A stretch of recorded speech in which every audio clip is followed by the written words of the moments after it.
Olá, meu irmão, amigo abençoado. Hoje é terça-feira e de terça-feira nós estamos fazendo uma programação diferente. Estamos assistindo algumas séries que fizeram história na Igreja Kids. E essa é uma série, a série de hoje que nós escolhemos, ela é realmente fantástica. Ela fala grandemente ao meu coração. Tenho a ideia até de um dia trabalhar mais essa série, voltar a estudá-la de novo.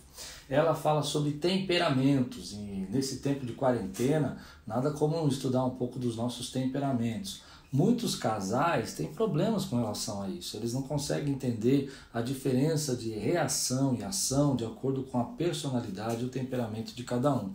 Nós vamos falar um pouco sobre isso. Vamos começar hoje falando sobre temperamento dominante e vamos continuar estudando a cada terça-feira das próximas 4 terça-feiras. Então marca essa data, assista, compartilhe e não esquece de dar o seu joinha, ele ajuda muito a gente. Quando você dá o seu joinha, a gente consegue falar expandir o nosso canal e levar adiante. Então que seja bênção na tua vida esse momento e espero que você goste dessa mensagem. Qualquer coisa, tire suas dúvidas, comente no chat, nós vamos estar ali com vocês, conversando e estudando juntos sobre temperamentos. Deus te abençoe e tudo quanto fizer prosperará.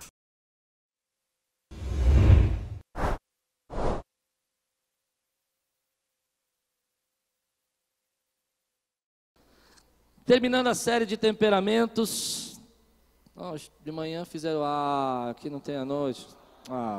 Que é isso, irmão? Que é isso? Isso aí não dá. Pregando sobre temperamentos. Cadê os dominantes aqui da Quírios?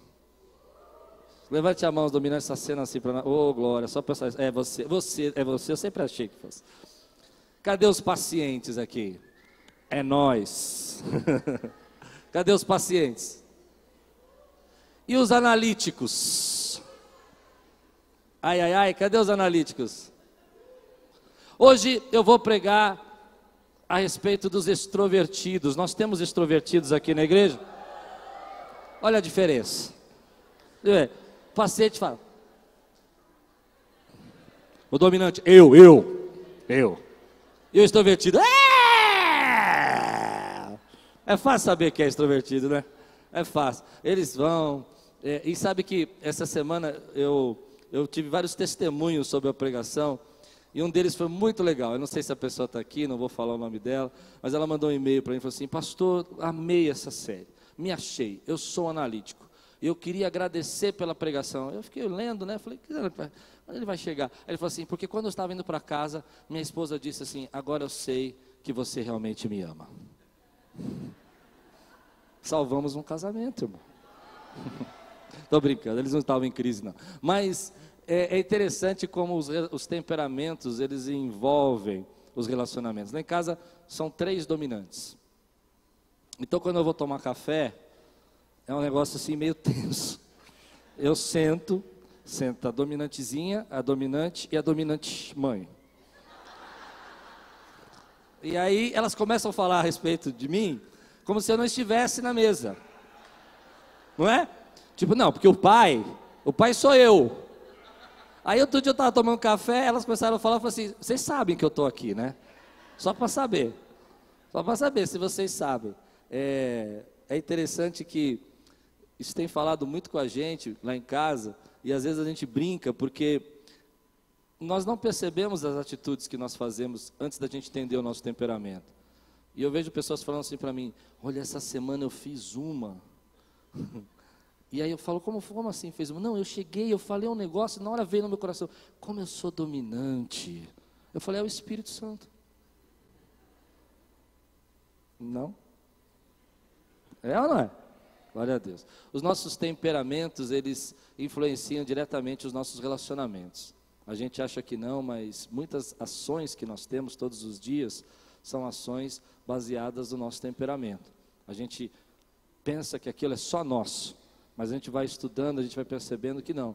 Muita gente que tem o mesmo temperamento que nós, ele vai fazer essas mesmas reações. E se você é casado com um dominante analítico, no final do culto eu quero orar para você.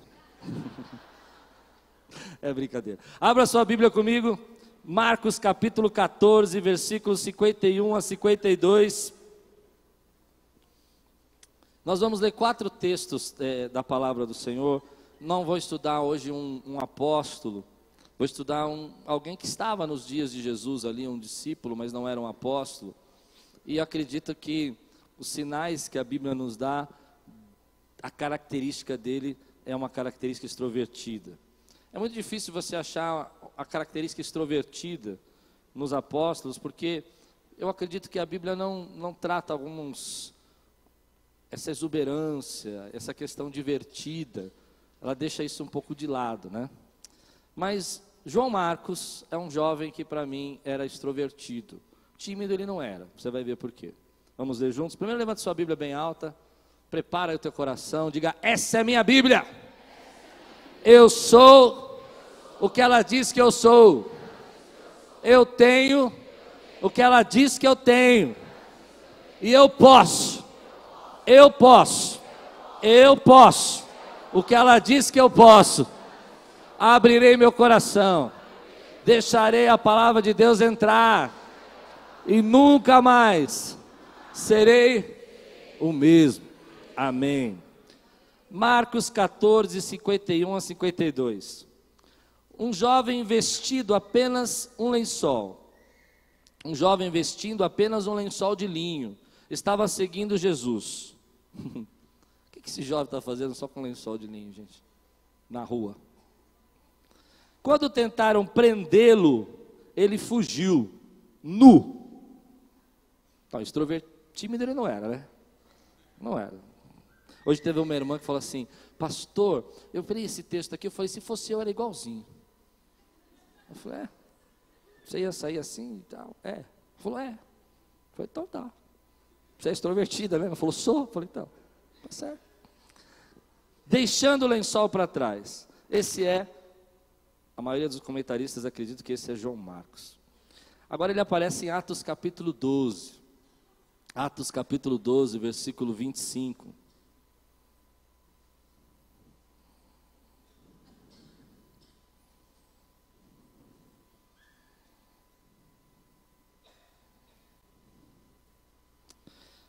Amém?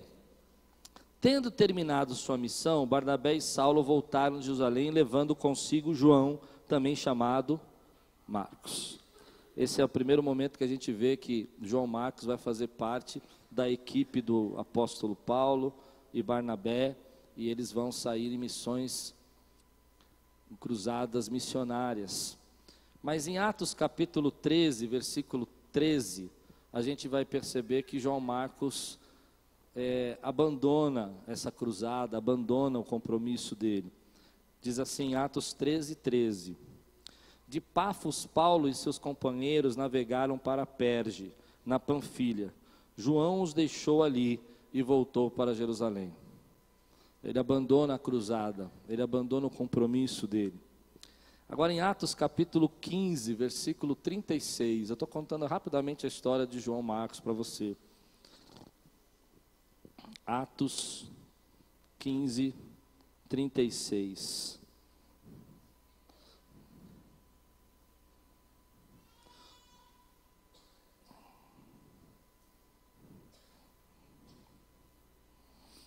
Diz assim: algum tempo depois, Paulo disse a Barnabé: voltemos para visitar os irmãos em todas as cidades onde pregamos a palavra do Senhor, para ver como estão indo.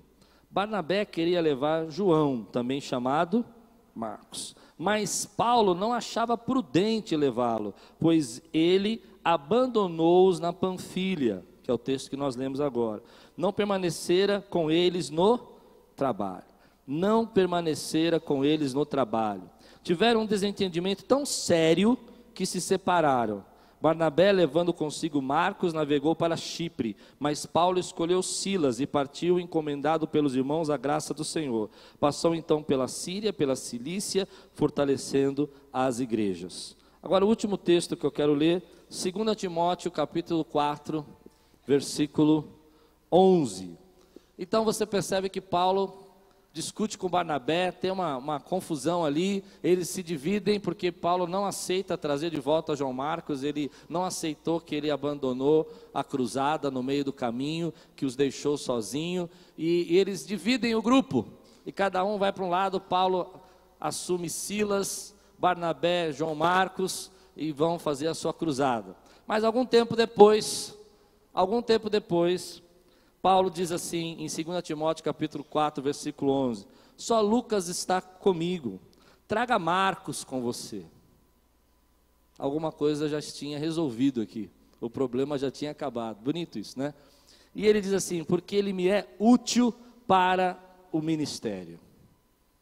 Aquela briga lá ficou para trás, e agora João Marcos é útil para o ministério. Quais são os pontos fortes do extrovertido? O que o extrovertido tem de bom? Primeiro, eu acho que todo mundo queria ser extrovertido. Todo mundo quer chegar no lugar e, sabe, as pessoas olharem para você e você ser exuberante, né? Você chegar e ser divertido. Você sabe quando um extrovertido chegou. Ele prende atenção, ele fala bem, ele tem uma história engraçada, as pessoas riem, as pessoas gostam do extrovertido. As pessoas se conectam com ele. Um dos pontos fortes dele é esse, ser divertido, ser voltado para as pessoas, ser simpático, não é tão fechado, não é tão austero, é carismático. Eu queria ser extrovertido, gente. Eu sou tímido, eu queria ser extrovertido. Eu tenho um pastor amigo meu que ele é extrovertido, ele é carismático, ele diz, como é que você vai? Todo mundo gosta dele e tal. Eu falo, passa a mão em mim 3 vezes. Brincadeira, gente. Isso não existe, tá? E aí, isso não existe. E aí eu fico pensando que eles conseguem se promover melhor, eles têm uma autoconfiança, eles são agradáveis, não exageram nas brincadeiras. Quando eles exageram na brincadeira, eles são desagradáveis. Mas quando eles não exageram, eles são agradáveis. Porque tem hora que eles exageram tanto na brincadeira que você começa a fazer, não dá mais para rir disso.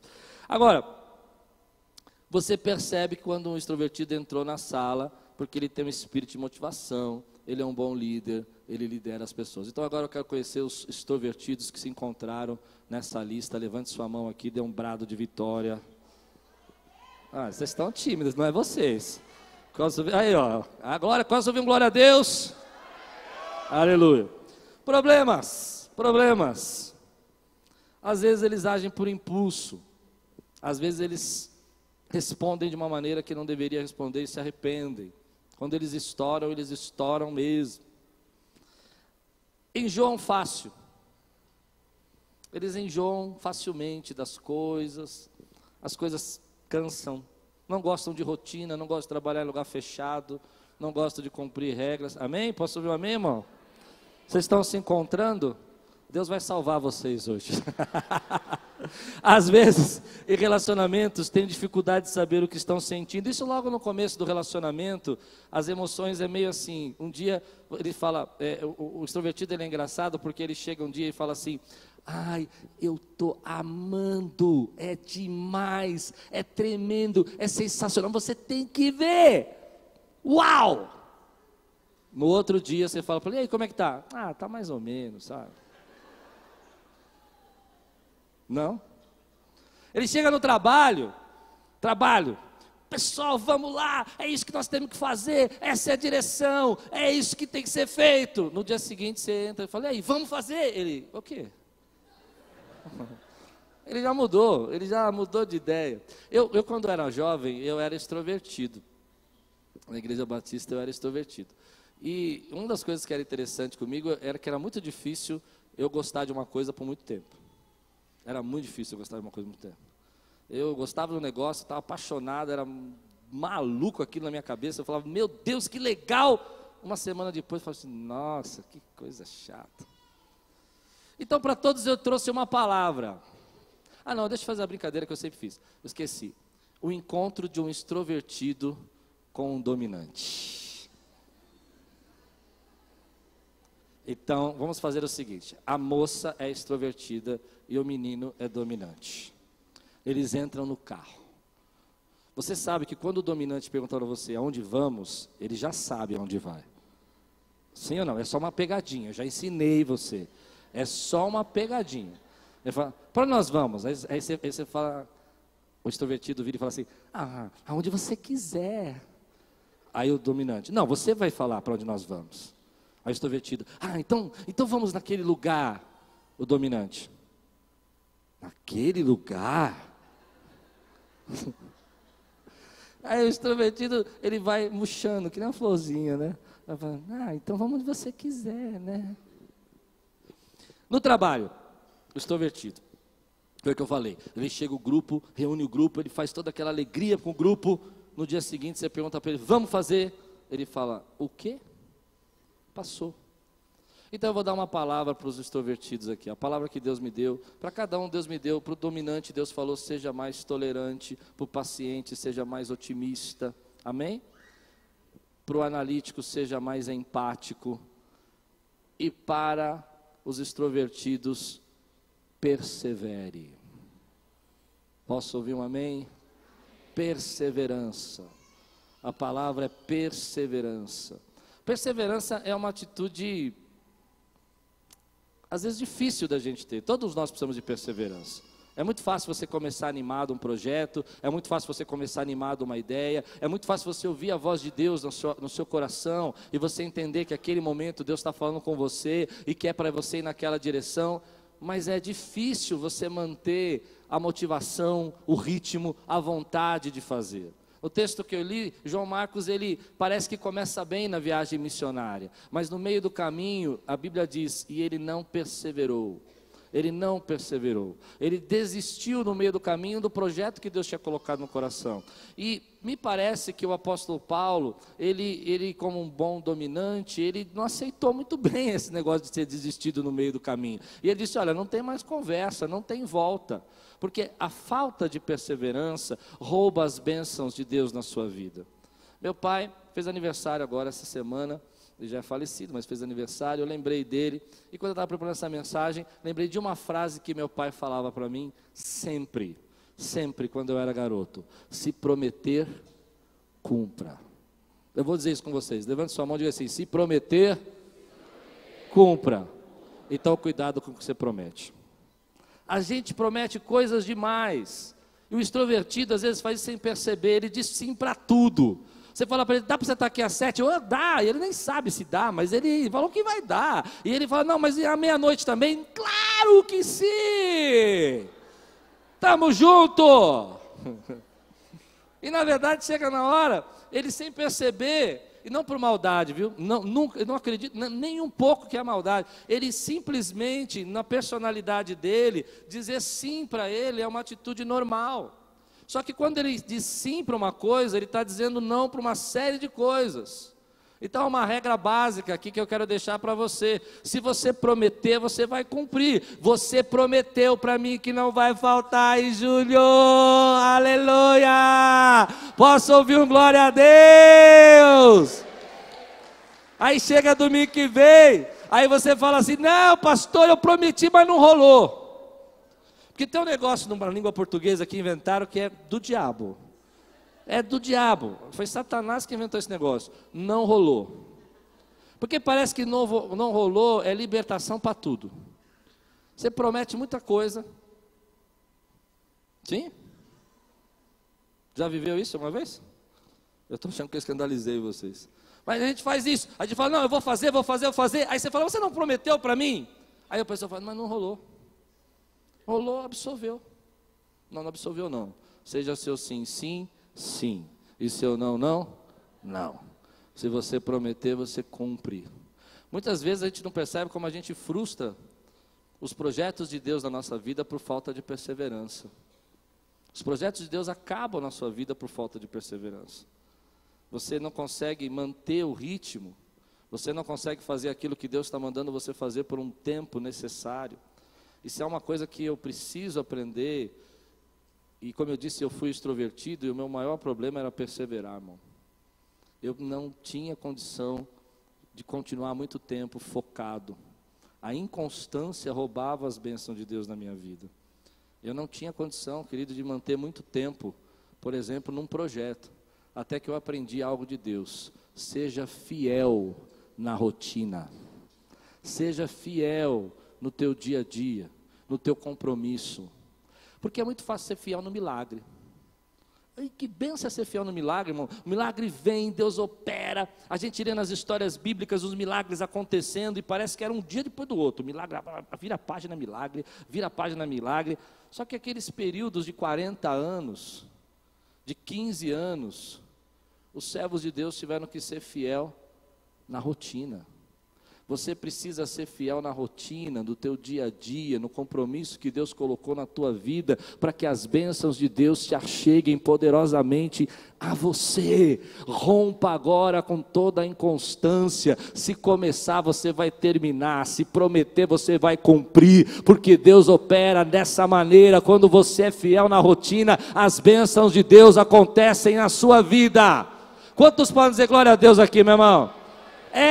Você precisa ser fiel nessa rotina do dia a dia, do que Deus está falando para você. Às vezes você está passando por um momento que você acha que não está acontecendo nada, que Deus não está resolvendo, que Deus não está ouvindo você, que Deus não está respondendo a sua oração, ou que você não está sentindo mais aquela alegria que sentia no começo. É normal você passar por isso, é normal você perder isso, porque a paixão evapora, mas quando Deus derrama, querido, o amor, você permanece na presença daquilo que Deus chamou para você para fazer. Seja fiel e persevere, porque a resposta de Deus vem.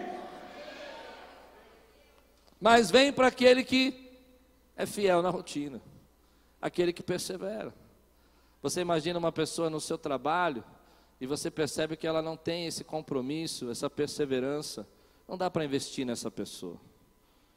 Para você investir em alguém, você precisa sentir a perseverança dela. É muito bom você ter pessoas com você que estão felizes com você quando você só está em vitória. Mas aqueles que estão com você mesmo são aqueles que perseveram com você quando as coisas não estão indo bem. Persevere. Diga comigo, eu vou perseverar.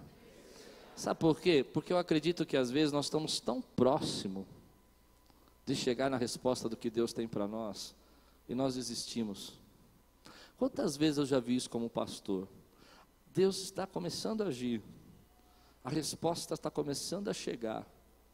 Orou tanto tempo, mas na hora que estava para derrubar as muralhas, na hora como estava para dar a 7ª volta, desiste do que Deus planejou para a vida dele. Abandone. Perseverança é uma coisa muito difícil. Mas eu aprendi no meu ministério que não existe resposta fácil. Muitas coisas que Deus operou nessa igreja, operou porque pessoas perseveraram. Porque pessoas dobraram o joelho quando a gente não tinha condição, quando as coisas pareciam que não iam dar certo, quando as portas pareciam que estavam fechadas, e Deus operou milagres pela perseverança do povo de Deus. Seus sentimentos, persevere nele. A emoção que você sente, às vezes as tristezas que batem em teu coração, que você acha que nada vai funcionar, não deixe isso iludir você. Continue fazendo o que Deus mandou você fazer. Porque se é uma coisa que eu aprendi, a pessoa mais difícil de liderar. Quem é a pessoa mais difícil de se liderar? Quem? Você mesmo. Você é a pessoa mais difícil de se liderar. E se você aprende a se liderar, você aprende o segredo de ter vitória, de ter sucesso. Eu me lembro alguns anos atrás que eu estava lendo um livro daquele Michael Jordan, que é jogador de basquete, que foi um fenômeno, né, da NBA, e ele contando que quando ele começou a jogar, ele não era um jogador excelente. Ele não jogava tão bem, ele não conseguia fazer muitas cestas, ele não era um fenômeno. Mas ele começou a treinar 2 horas a mais depois do treino oficial. Ficava o dia inteiro treinando, todo mundo embora, ele falava mais 2 horas. Todo dia. E aí ele começou a se tornar o fenômeno que você ouviu falar. No livro ele conta que os jovens chegavam para ele, quando ele já era um fenômeno, os garotos, falavam assim: olha, eu queria ter nascido que nem você. Eu queria ter tido esse dom. Eu queria ter tido esse talento assim. Você já nasceu para jogar basquete. Você nasceu para ser esse campeão. E aí ele escreve assim: mal eles sabem que para eu conseguir ser e fazer, eu precisei perseverar muito. Nem sempre o talento é bastante. Eu conheço gente muito talentosa, muito, mas que não persevera, que não se automotiva, que não consegue olhar para a tua própria vida e dizer assim: ei, eu vou me liderar na direção do que Deus planejou para mim, e eu não vou desistir. Pode passar 1 ano, 2 anos, mas a resposta vai chegar, a promessa de Deus vai chegar. Eu vou lutar pela minha família, eu vou lutar pela minha casa, eu vou lutar pela minha igreja, eu vou lutar pelo meu ministério, e Deus vai responder. Antigamente tinha um comercial, não sei quem vai lembrar, de manhã ninguém lembrou, eu gostava demais desse comercial, Tinha o Bernardinho, jogador da seleção, sentado no banco de trás do carro. E 2 pessoas dirigindo o carro. Lembra desse comercial? Ninguém lembra. Acho que passou só na minha casa esse comercial. Aí estava todo mundo lá, o casal dirigindo, o Bernardinho estava deitado. De repente ele levantava assim, daquele jeito da seleção brasileira de vôlei, aquele jeito enérgico dele, e falava: vamos lá, levanta, vai, continua, não desiste, não desiste, não desiste. E eu estava vendo aquele comercial e falei assim: nossa, como eu queria ter um cara desse no meu carro. Podia comprar, né, o Bernardinho e trazer, né? Porque aí você está meio desanimado, você está meio constante, você está triste, ele levanta, pensou? Ou senão o pastor Klaus, você está lá, podia ser eu, ele levanta e fala: vamos lá!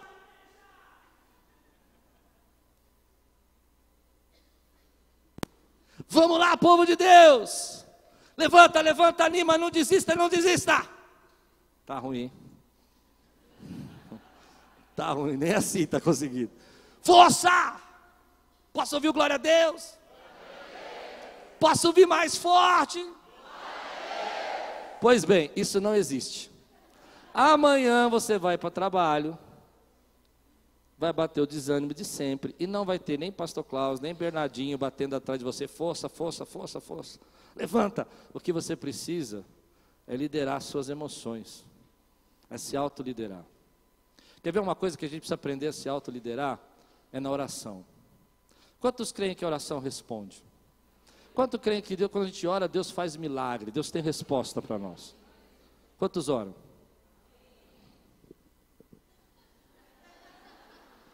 Foi uma pergunta que eu não deveria ter feito, mas eu fiz. Mas a maioria das pessoas que acreditam, elas não têm se autoliderado na direção da oração. Elas não oram. Elas dizem que acreditam, mas é muito difícil elas se autoliderar. Eu tenho uma coisa comigo que eu tenho um pouco de temor, assim. A pessoa fala assim: não, eu vou naquela irmã de oração. Nada contra as irmãs que são de oração, não é isso que eu quero dizer. Mas você está dizendo que você não ora, é isso? Você está dizendo que você terceirizou o seu compromisso? Você tem uma pessoa que ora por você, para você não orar? Lidere a sua vida na direção daquilo que você acredita que vai trazer resultado. E permaneça fiel naquilo que Deus está falando com você, porque a resposta vem, o milagre chega na tua vida, meu irmão. Deus abençoa os perseverantes. Eu gosto de um versículo que diz assim: nós não somos daqueles que retrocedem, nós não somos daqueles que voltamos para trás, nós não somos daqueles que começam e não terminam, nós não somos das pessoas que deixam pela metade. Deus nos deu essa unção de não retroceder, Deus nos deu esse chamado de não retroceder. E se você crê nisso, querido, assume esse compromisso, dá um glória a Deus na tua vida, busca a presença de Deus e se motiva para fazer o que Deus está mandando você fazer. Porque pessoas para desanimar você vai ter aos montes. Pessoas para dizer para você: não vai dar certo, desiste, cansou, está tentando ainda, meu Deus, ainda você está... Isso vai ter um monte. Pouca gente vai chegar para você e falar assim: não desista, continue, Deus tem resposta para você. Persevere. Talvez você chegou aqui hoje pensando em desistir, pensando em abandonar, pensando em deixar de lado algumas coisas que Deus falou com você, mas eu quero que você hoje seja curado. Muitas pessoas eu conheço com tantos talentos, meu irmão, mas elas não conseguem parar na igreja. Forte isso, né? Tantos talentos não conseguem parar no trabalho. Tantos talentos e não conseguem criar raízes. A Bíblia diz assim: você será como árvore plantada. Não. Plantada junto a ribeiros, que dará o seu fruto no tempo certo, cujas folhas não murcham, e tudo quanto faz. Mas a árvore tem que estar. Se planta, meu irmão. Permanece. Continua fazendo aquilo que Deus está mandando você fazer, que a resposta vem sobre sua vida. Se lidere na direção do que Deus está falando com você hoje. Jogue suas desculpas fora.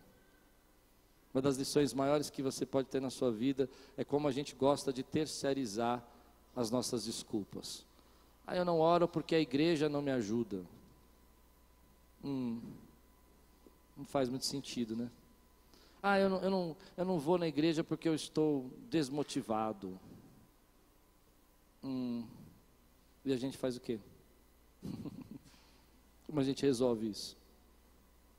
Se lidere na direção do que o Espírito Santo está falando com você, porque é nessa hora que você vai viver o milagre que Deus tem para você. Tem uma história na Bíblia que eu gosto muito: Isaac e os poços entulhados. Lembra dessa história? É uma história de perseverança.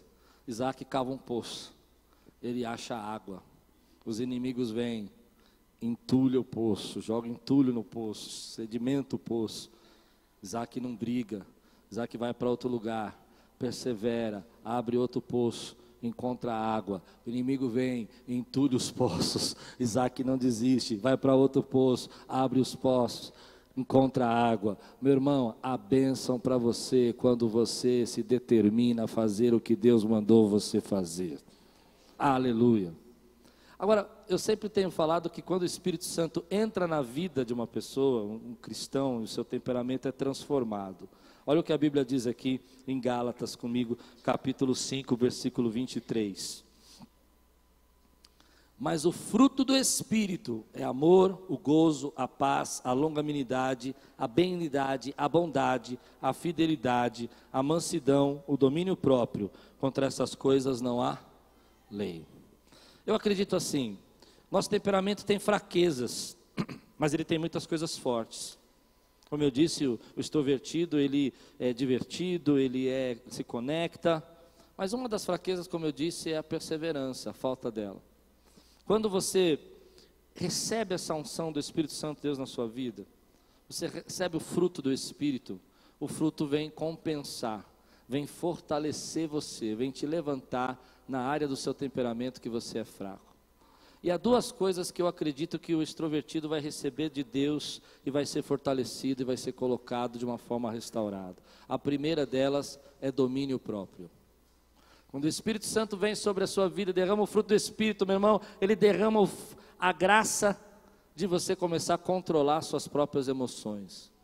Aquilo que você desanimava tão fácil, aquilo que você desistia, aquilo que você não queria, que você enjoava, o Espírito vai te dando controle das suas emoções. E você vai começar a perceber que as suas emoções não determinam tudo o que você deve fazer. Que você não precisa ser guiado pelas suas emoções, mas o domínio delas é o que faz você realizar aquilo que Deus planejou na sua vida. Há muitas vezes que nós começamos um projeto extremamente animados, felizes, achando que Deus está falando, mas se nós não cuidarmos no processo da nossa vida, nós vamos nos entristecendo e aí vem o domínio das suas emoções para dizer: ei, calma, a resposta vem, Deus derrama a bênção sobre você, não desista, deixe Deus dominar as suas emoções. Você não pode ser jogado pelos seus sentimentos, você não pode fazer as coisas só quando está sentindo, você não pode fazer as coisas quando você está dizendo: não, agora eu senti de fazer. Há muitas vezes na nossa vida que Deus determina algo que você não está sentindo, mas você é fiel na rotina,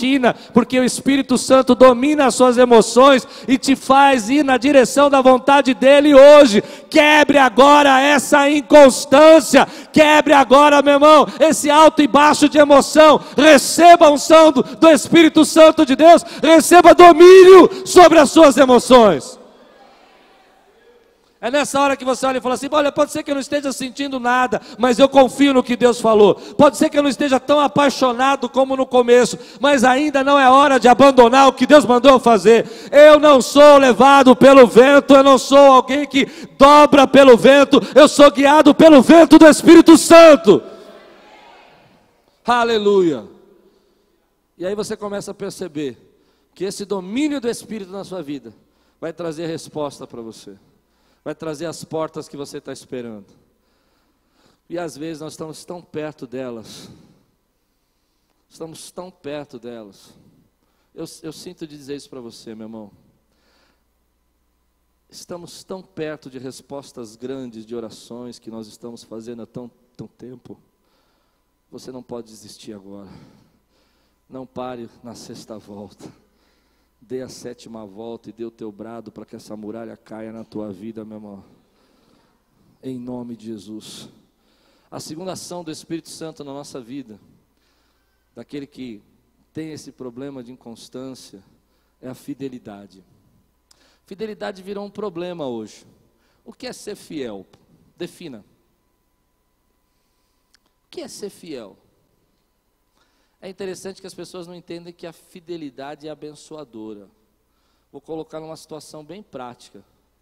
Eu me lembro uma vez quando trabalhava numa empresa, um jovem entrou lá para trabalhar conosco. E ele disse assim: olha, eu vim trabalhar aqui com vocês, mas eu já vou avisando que eu vou ficar aqui um tempo. Eu falei, como é? Não, eu vou preencher essa vaga aqui, eu estou trabalhando, mas eu estou avisando vocês que eu vou ficar aqui um tempo. O que você acha que aconteceu com esse jovem? Foi mandado embora. E por que ele foi mandado embora? Porque não tinha fidelidade. Você não investe em alguém que não tem fidelidade. Você não investe em alguém que não assume um compromisso com você. Para você investir em alguém, você precisa ser fiel. Os nossos relacionamentos também, nós temos maneira diferente de entender a fidelidade. E para os extrovertidos isso é bem difícil, porque às vezes eles, por essa inconstância, a Bíblia diz: ser fiel no pouco, sobre muito eu te colocarei.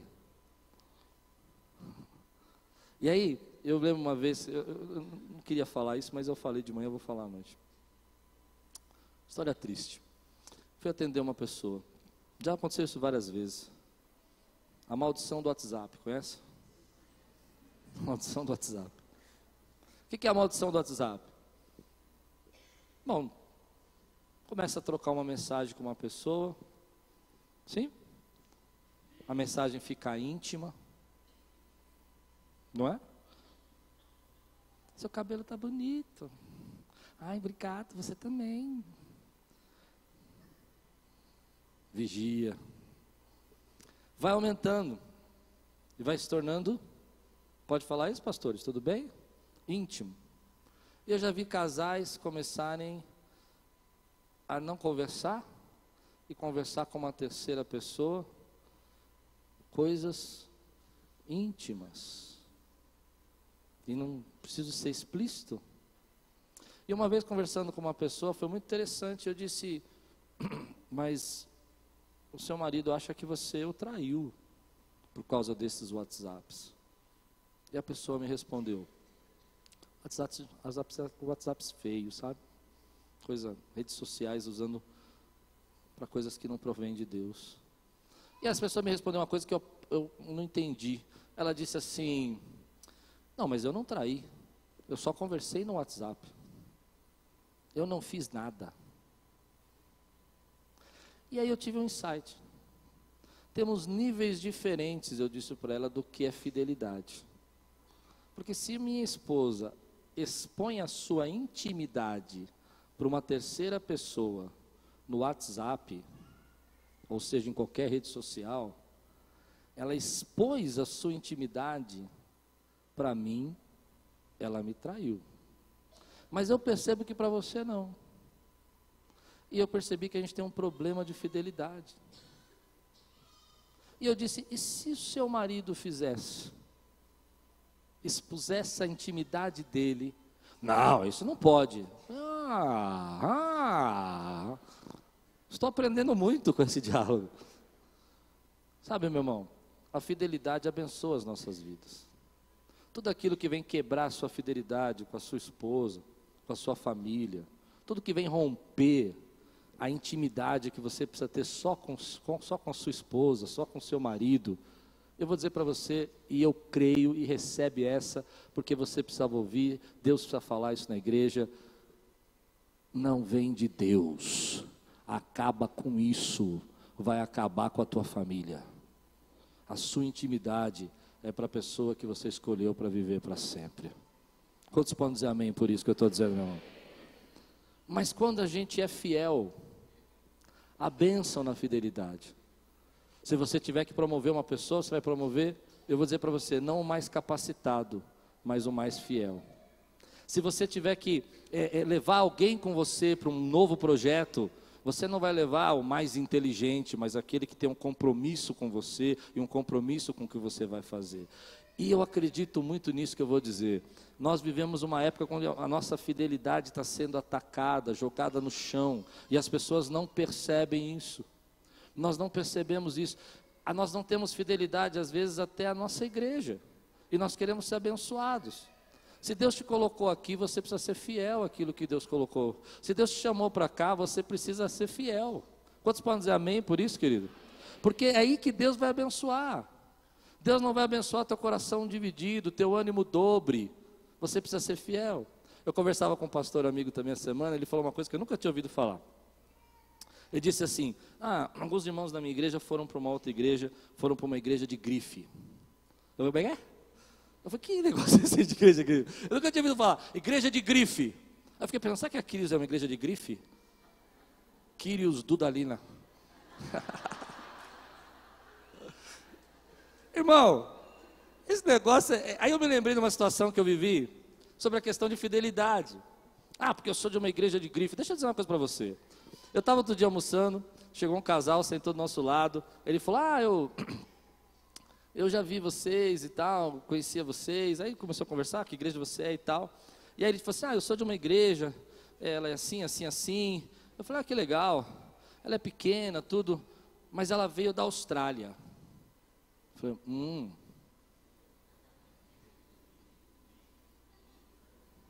E, né? Eu falei, que legal. Aí eu pensei, ainda não sou dominante, eu queria ser dominante, irmão. Nessa hora eu queria ser. Olha, eu queria, viu? Eu queria, irmão, ora por mim, eu quero ser dominante. Eu queria ter falado assim, mas eu não consegui, eu engoli. Eu falei, a minha veio de Nazaré da Galileia. Uau! Aleluia! Eu não sei se Quírios é grife ou não, mas Quírios não é grife. O que eu sei é que a presença de Deus está no lugar. Eu sei que Deus fala aqui, meu irmão, e Deus abençoa as nossas vidas. Seja fiel naquilo que Deus te colocou nas mãos, porque Ele está abençoando esse lugar, e está respondendo às nossas orações, e tem feito milagres e cura, meu irmão. Quantos podem dar glória a Deus aqui? Aleluia! Mas às vezes a gente não entende que a falta de fidelidade, aquilo que Deus nos colocou, está impedindo você de crescer e assumir autoridades maiores. Se você quer autoridade maior, compromisso maior. Se você quer autoridade maior, fidelidade maior. Aleluia. Mas eu quero terminar lendo aqui o texto que eu comecei. 2 Timóteo, capítulo 4, versículo 11. Toda essa inconstância que eu falei, de abandonar o apóstolo, Paulo, a contenda que foi criada entre João Marcos, Paulo, Barnabé. Lá em 2 Timóteo capítulo 4, Paulo diz assim, só Lucas está comigo, tragam Marcos com você, porque ele me é útil para o ministério. E tudo isso que eu estou pregando hoje, querido, meu desejo é que haja uma libertação na sua vida, uma transformação na sua vida, e você persevere. Não importa como você começou, não importa se você começou às vezes tentando e não conseguindo, não importa se agora na sua caminhada cristã você está passando por momentos onde você está desanimado, onde você não consegue continuar, não importa como você vai terminar, importa como você vai terminar a partir de agora, importa como você vai agir.